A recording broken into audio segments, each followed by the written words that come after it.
Innal hamdalillah nahmaduhu wa nasta'inuhu wa nastaghfiruh wa na'udzu billahi min shururi anfusina wa min sayyiati a'malina.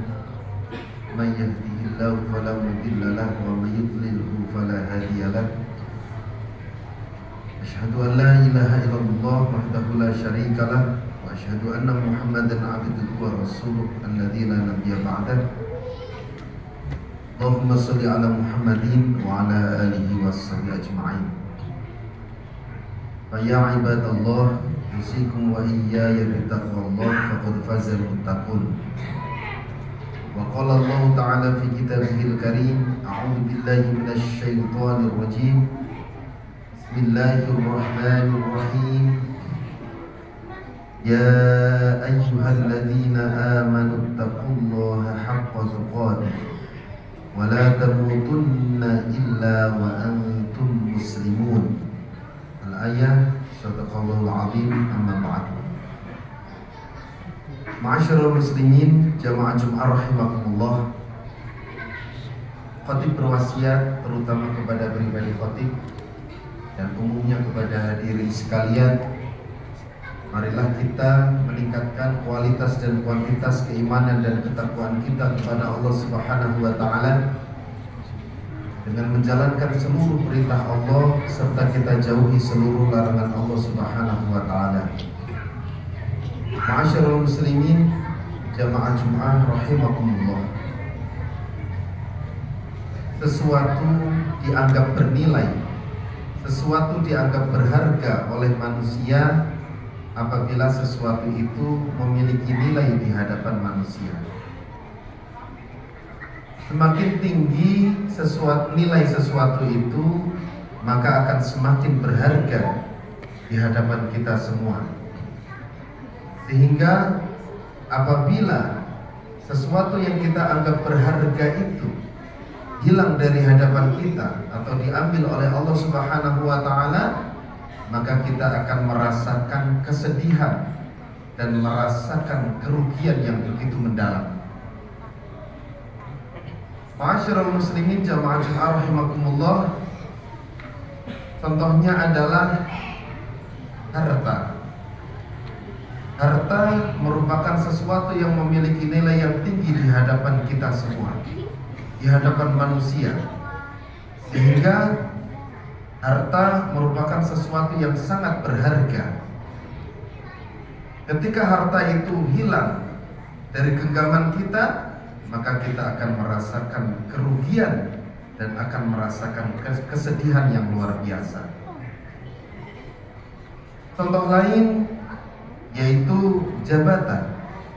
Jabatan yang sudah kita upayakan habis-habisan, yang sudah kita usahakan semaksimal mungkin, kemudian kita sudah mendapatkan jabatan itu, lalu Allah ambil jabatan dari genggaman kita, maka kita akan merasakan kesedihan yang luar biasa, merasakan kegalauan yang luar biasa, merasakan kerugian yang luar biasa. Memang kesedihan dan kerugian itu sesuatu yang sangat tidak mengenakan. Bahkan tidak sedikit orang yang tipis imannya mengambil jalan pintas karena menghadapi kesulitan, menghadapi kesedihan, dan menghadapi kerugian. Padahal, ma'asyiral muslimin, jamaah Jum'ah rahimakumullah, kerugian itu adalah kerugian yang sifatnya sementara. Bahwa sesungguhnya kerugian yang paling besar, kerugian yang sesungguhnya adalah apabila kita berlumur dosa, apabila kita terjerembab ke dalam perbuatan maksiat, ketika ibadah sudah tidak ada nikmatnya, sholat sudah tidak ada kelezatan, kita beribadah sudah tidak ada kelezatan, kita berzikir tidak ada kenikmatan, kita membaca Al-Quran sudah tidak ada nikmatnya sedikit pun. Itulah kerugian yang sesungguhnya. Karena dengan habisnya harta dan hilangnya jabatan, itu kerugian yang kita derita adalah kerugian yang sementara. Tetapi apabila kerugian itu menimpa agama kita, maka kita akan merasakan kerugian yang selama-lamanya. Karena kerugian itu akan menimpa kita di akhirat. Na'udzubillah min dzalik. Ma'asyiral muslimin jamaah Jumat rahimakumullah, di antara yang menyebabkan kita rugi selamanya atau rugi di akhirat, yang pertama adalah karena kita taat kepada syaitan. Sebagaimana firman Allah di dalam Al-Quran, A'udzubillahi minasyaitonirrajim, wa may yattakhidhish syaitana waliyan min dunillahi faqad khasira khusranan mubina. Barang siapa yang menjadikan syaitan sebagai pelindung selain Allah, maka sesungguhnya dia menderita kerugian yang nyata. Al-Quran surat An-Nisa ayat 119. Ma'asyiral muslimin jamaah Jumat rahimakumullah, ketika kita ditanya syaitan ini sesungguhnya kekasih kita atau musuh yang nyata bagi kita, kita akan serentak menjawab bahwa syaitan itu adalah musuh yang nyata bagi kita. Tetapi pada prakteknya tidak sedikit orang yang menjadikan syaitan ini sebagai sahabat, yang menjadikan syaitan sebagai teman. Syaitan mengajak kita untuk mendustakan Al-Quran. Kita seringkali mendustakan ayat-ayat Al-Quran. Syaitan mengajak kita untuk mencintai dunia lebih dari cinta kita kepada akhirat. Kadang-kadang kita mengikuti langkah-langkah syaitan tersebut. Maka orang-orang yang mengikuti langkah syaitan, menjadikan syaitan sebagai kekasih, menjadikan syaitan sebagai teman, menjadikan syaitan sebagai pelindung, itulah orang-orang yang nanti akan menderita kerugian di akhirat. Na'udzubillah min dzalik. Ma'asyiral muslimin jamaah Jumat rahimakumullah, kemudian yang kedua yang menyebabkan kita rugi di akhirat adalah mengikuti teman yang buruk. Seseorang itu tidaklah jauh dari teman dekatnya. Jika dia memilih teman dekat yang baik, maka kebaikan akan menular pada dirinya. Sebaliknya, jika dia memilih teman dekat yang buruk, ia pasti akan tertular keburukannya. Allah berfirman, A'udzubillahi minasyaitonirrajim, wa qayyadna lahum qurana'a fazayyanu lahum ma baina aydihim wa ma khalfahum wa haqqo 'alaihim al-qawlu fi ummamin qad khalat min qablihim minal jinni wal ins innahum kanu khasirin. Dan kami tetapkan bagi mereka teman-teman yang menjadikan mereka memandang bagus apa yang ada di hadapan dan di belakang mereka, dan tetaplah atas mereka keputusan adab pada umat-umat terdahulu sebelum mereka dari jin dan manusia. Sesungguhnya mereka adalah orang-orang yang merugi. Ayat ini menceritakan yaitu teman yang rugi. Teman yang rugi itu adalah teman yang buruk. Maka dari itu ketika kita mengikuti teman yang buruk, dan teman yang buruk itu nantinya akan menjadi orang yang rugi, maka kita pun akan terbawa menjadi orang-orang yang merugi. Na'udzubillah min dzalik. Ma'asyiral muslimin jamaah Jumat rahimakumullah, kemudian penyebab kerugian kita di akhirat yang ketiga adalah tersibukkan dengan harta dan anak-anak sehingga lupa terhadap berbagai kewajiban yang harus ditunaikan. Allah berfirman, A'udzubillahi minasyaitonirrajim, Ya ayyuhalladzina amanu la tulhikum amwalukum wa la auladukum an dzikrillah wa man yaf'al dzalika fa ulaika humul khasirun.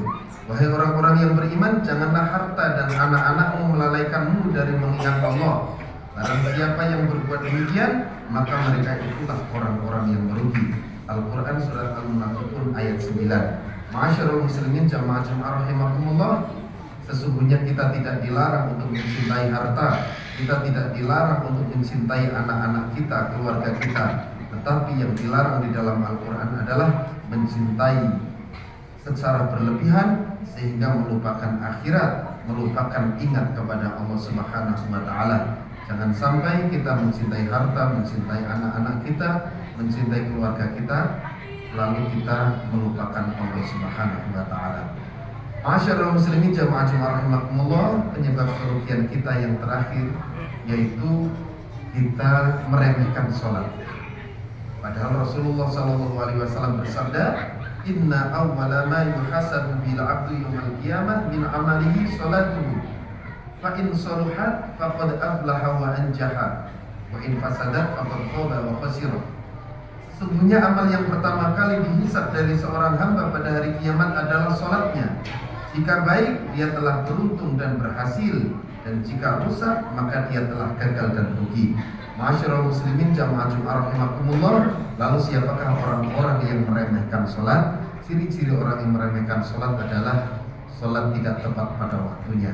Sholat zuhur dikerjakan mepet asar, sholat asar dikerjakan mepet maghrib, sholat maghrib dikerjakan mepet isya, sholat isya kadang-kadang kita kelewat. Kemudian sholat subuh dikerjakan sudah terbit fajar, sudah waktu duha. Itulah ciri orang yang meremehkan sholat. Ciri yang kedua orang yang meremehkan sholat adalah sholat tidak dengan tumakninah. Sholat cepat sekali, tidak ada tumakninah sedikit pun. Dan yang terakhir, ciri orang yang meremehkan sholat adalah bagi kaum laki-laki tidak berusaha untuk sholat berjamaah di masjid. Itulah jamaah Jumat rahimakumullah, khutbah yang bisa khotib sampaikan pada kesempatan siang hari ini. Mudah-mudahan kita semua terhindarkan dari kerugian baik di dunia maupun akhirat. Amin ya rabbal alamin. Barakallahu li wa lakum. Allahumma shalli ala sayyidina Muhammad wa ala ali sayyidina Muhammad. Allahumma ighfir lana dzunubana wa liwalidayna warhamhum kama rabbayana shighara. Alhamdulillahilladzi arsala rasulahu bil huda wa dinil haqqi liyudhhirahu 'ala dini kulli wa kafa billahi shahida. Asyhadu an la ilaha illallah wahdahu la syarika lah wa asyhadu anna Muhammadan abduhu wa rasuluhu alladzi la nabiyya ba'dah. Allahumma shalli ala Muhammadin wa ala alihi washabbihi ajma'in. Ayyuhal hadirun ittaqullaha la'allakum ma'asyiral muslimin jamaah rahimakumullah. Khutbah yang kedua ini marilah kita berdoa kepada Allah, kita memohon kepada Allah Subhanahu wa taala. Mudah-mudahan kita senantiasa dijadikan oleh Allah sebagai hamba yang beruntung. Amin ya rabbal alamin. Innallaha wa malaikatahu yusholluna 'alan nabi ya ayyuhalladzina amanu shallu 'alaihi wa sallimu taslima. Allahumma shalli 'ala Muhammadin wa 'ala alihi washabbihi ajma'in. Allahumma ighfir lil muslimina wal muslimat wal mu'minina wal mu'minat al ahya'i minhum wal amwat innaka sami'un qaribun mujibud da'wat ya qadiyal hajat. Rabbana la tu'akhirna in nasina aw akhtana rabbana wa la tahmil 'alaina isran kama hamaltu 'ala alladziina min qablina. Rabbana wa la tuhammilna ma la taqata lana bih wa'fu 'anna waghfir lana warhamna anta maulana fansurna 'alal qawmil kafirin. Rabbana atina fid dunya hasanah wa fil akhirati hasanah wa qina adzaban nar. Walhamdulillahi rabbil alamin. Ibadallah innallaha ya'muru bil 'adli wal ihsani wa ita'i dzil qurba wa yanha 'anil fahsya'i wal munkari wal baghi ya'idukum la'allakum tadhakkarun wa la dzikrullahi akbar. Astaghfirullah li wa lakum. Aqimus shalah.